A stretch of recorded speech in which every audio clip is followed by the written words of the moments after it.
Tagos puso parang tato sa braso ni Rosana Roses. Pambato sa freestyle contest, kaya content ko complex, siksik, compress. Ha? Kaya bars ko stainless, no mess. Bars mo kinalawang na, more rusty than Lopez. Tila umani na naman ng batikos ang kilalang battle rapper na si Rapido, na kilalang miyembro ng INC, matapos kumalat ang screenshot ng comment nito na tila bumabatikos sa paniniwala ng mga tao na ang Pasko ay kapanganakan ni Kristo. Ito ay matapos na i-share ng isa rin na battle rapper at dating tumalo kay Rapido na si Smaglas. Aling sa libro, banal na libro, sinabi niya mismo, walang ibang kawan na binanggit kundi Iglesia ni Kristo. Gusto mo kami maniwala sa'yo, nakakalamputa.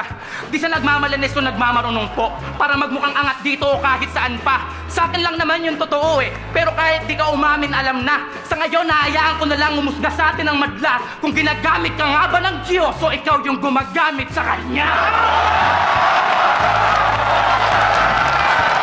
At tila nagkainitan naman at nagkabantaan pa na susuguri ni Rapido sa bahay ang isa pang mas bagong battle rapper na si Kairam matapos nitong i-share ang post ni Smaglas.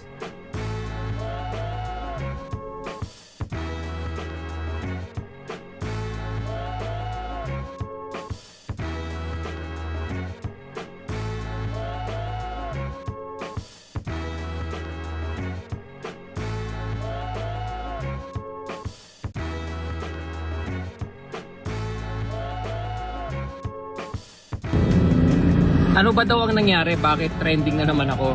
At ang dami na naman mga page na hindi ko alam kung bayad ba to kaya nila ginagawa yan.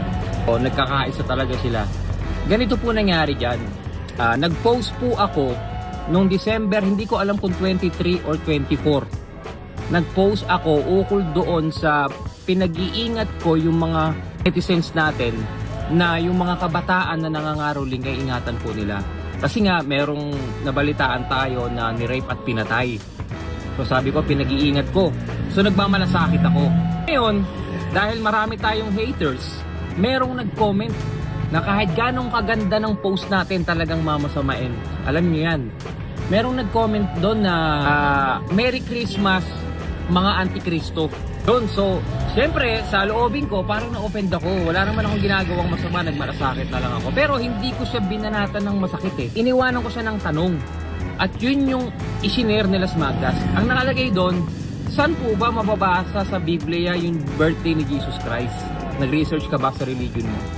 So, hindi ko siya binastos. Iniwan ko siya ng tanong na kung saan pwedeng makapagbigay ng tanong sa mga nakakakita at magsuri. So, ang nangyari, pinost ngayon yun ni Smaglas ng December 25 at kasama dun sa caption pag-promote ng kanta niya. So ang tanong natin palagi, ano yung layunin? Bakit kinuha mo yung caption ko na comment na yun at ipinost mo ng December 25? Siyempre sa layunin makasimpatya ng tao at dumami yung mga nagagalit sa akin. So ang sistema ngayon sa pananaw, point of view ng ibang mga haters ko, epal ako sa araw ng Pasko, diba? Una sa lahat, December 25 ako po'y tahimik kasama ng aking pamilya. Nagulat na lang ako, ang daming bumati sa akin, ang dami kong mga message na ganyan. So, yun pala yun. So, ako naman ay natutuwa dahil tumaas yung engagement ko at the same time, maraming mga tao na nagsusuri about sa INC. Kung bakit hindi kami nagsiselebrate ng Pasko. Yun naman talaga yung main ko eh. Pero, uulitin ko po, para na rin sa mga kapatid na hindi ko nakakasama. Ako po muna yung unang tanungin po ninyo dahil ako po ang kapatid ninyo, natural. At di naman napigilan ng mga tao ay kumpara ang mensahe ni Rapido nitong nagdaang Kapaskuhan sa mensahe ng leader at producer ng Moro Beats na si DJ Med Misaya na isa namang Muslim.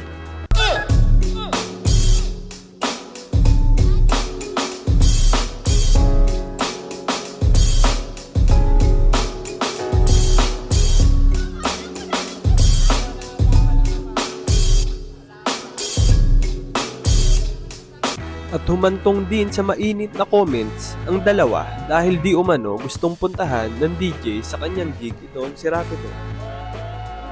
Kayo, anong sa tingin nyo? Walang religion sa mundo. Ano? Yung sa Diyos at hindi sa Diyos. Okay.